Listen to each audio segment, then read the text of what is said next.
पंचम अध्याय कर्म संन्यास से कर्मयोग श्रेष्ठ।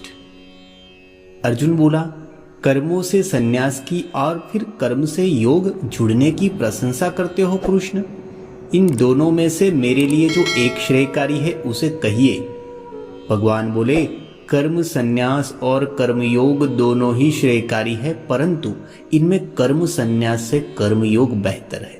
जो लगातार न तो द्वेषी है और न ही आकांक्षी, उसे सन्यासी ही जान, क्योंकि द्वंद्व से छूटा हुआ बंधनों से आसानी से छूट जाता है। बालक बुद्धि वाले सांख्य और योग को अलग अलग कहते हैं, विद्वान नहीं, वो एक में भी सही से लगकर दोनों का फल पा लेते हैं। सांख्यिक जहां तक पहुंचते हैं, योगी भी वहीं पहुंचते हैं।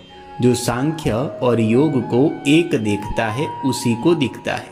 परंतु अर्जुन, बिना योग के संन्यास को पाना मुश्किल है। योग में स्थित मनन करने वाला ब्रह्म को बिना किसी देरी के पा जाता है। योग स्थित हुआ अपने आप को शुद्ध रखते हुए, अपने आपे व अपने इंद्रियों को जीत कर, सभी प्राणियों के आपे से अपने आपे को एकाकार करके बर्ताव करते हुए भी लिप्त नहीं होता। मैं जरा सा भी करने वाला नहीं हूँ, यह मानते हुए तत्वज्ञानी देखते, सुनते, स्पर्श करते, सूंघते, खाते, चलते, सपने देखते, सांस लेते, बोलते, मल त्यागते, स्वीकार करते, पलके खोलते बंद करते हुए भी यही समझता है कि इंद्रियां ही इंद्रियों के विषयों में बर्ताव कर रही है। अपने कर्म ब्रह्म को अर्पण करके जो अपेक्षा को हटाकर उन्हें करता है, वो पापों में वैसे ही लिप्त नहीं होता जैसे कमल के पत्ते जल में। शरीर, मन, बुद्धि और इंद्रियों को भी पूरी लय से लगाकर अपेक्षाएं छोड़कर योगी अपने शुद्धिकरण के लिए ही कर्म करता है। वह कर्मों के फलों को छोड़कर परम निष्ठा वाली शांति को प्राप्त होता है। अन्य सभी कामनाओं के कारण फल की अपेक्षा में बंधे रहते हैं। जो सब कर्म फलों को मन से छोड़कर अपने को वश में किया हुआ है, वही कुछ न करता हुआ, न ही करवाता हुआ 9 द्वारों वाले शरीर रूपी नगर में सुख से रहता है। स्वभाव ही करवाता कर्मों और कर्तव्यों को। प्रभु ने न तो कर्तव्यों और न ही कर्मों को संसार में बनाया है, न ही इनसे कर्मों के फलों को जोड़ा है, परंतु स्वभाव ही इनमें धकेलता है। ईश्वर न तो किसी के पाप और न ही किसी के पुण्य को ग्रहण करते।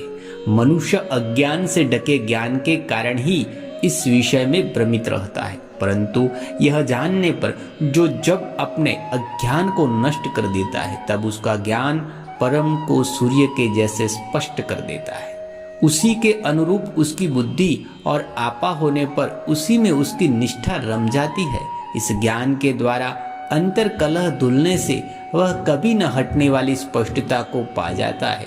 ऐसा अनुभवी विद्या और विनम्रता से संपन्न होकर ब्रह्म, गाय, हाथी, कुत्ते, चांडाल और विद्वान में समदर्शी एक समान देखने वाला हो जाता है। जिसका मन इस समस्थिति में है, उसने यही सारा संसार जीत लिया है, क्योंकि ब्रह्म भी निर्दोष और समस्थिति है। इसलिए उसे ब्रह्म में स्थित ही जान। मन भावन होने पर प्रसन्नता से उछलता नहीं और मन की न होने पर उखड़ता नहीं। वह स्थिर बुद्धि और बिना किसी भ्रम के ब्रह्म को जानने वाला ब्रह्म में ही स्थित है। इंद्रिय विषयों में भोगों की अपेक्षा न रखकर जो आपे में सुख का अनुभव करता है, वो आपे को ब्रह्म से जोड़कर कभी खत्म न होने वाले सुख का अनुभव करता है। आत्म साक्षात्कारी का अनुभव और व्यवहार, क्योंकि जो इंद्रियों और विषयों के मिलन से पैदा होने वाले भोग है, ये पैदा होकर खत्म होते रहने हैं और दुखों के कारक ही है। इसीलिए समझदार उनमें नहीं रमते। अर्जुन, जो शरीर छूटने से पहले हवस और गुस्से के धक्कों को सहन करने में सक्षम हो गया है, वही मनुष्य आपे में है और सुखी है। जो अपने ही अंदर रमा हुआ अनंत सुख और स्पष्टता को अनुभव करता है, वो योगी ब्रह्म स्वरूप हुआ ब्रह्म को पा जाता है। ब्रह्म को पाए ऋषि के अंदर से कलेश खत्म हो जाते हैं और सारी दुविधाएं छंट जाती है। वो आपे में रहते हुए सभी प्राणियों के हित में लगा रहता है, बिना हवस और गुस्से के, जिनका चित्त सम अवस्था में है। आत्म साक्षात्कार किए हुए ऐसे ज्ञानी चारों ओर ब्रह्म को अनुभव करते हैं। इंद्रिय विषयों के भोगों को बाहर रखते हुए, बाहों के बीच में देखता हुआ, नाक के भीतर आने और बाहर जाने वाले सांसों को सम बराबर करके, इंद्रियों, मन और बुद्धि को जीतकर जो ब्रह्म से मुक्त होने के लिए समर्पित होकर मनन करने वाला है, जो इच्छा, डर और गुस्से से पार हो गया है, वह सदा मुक्त ही है।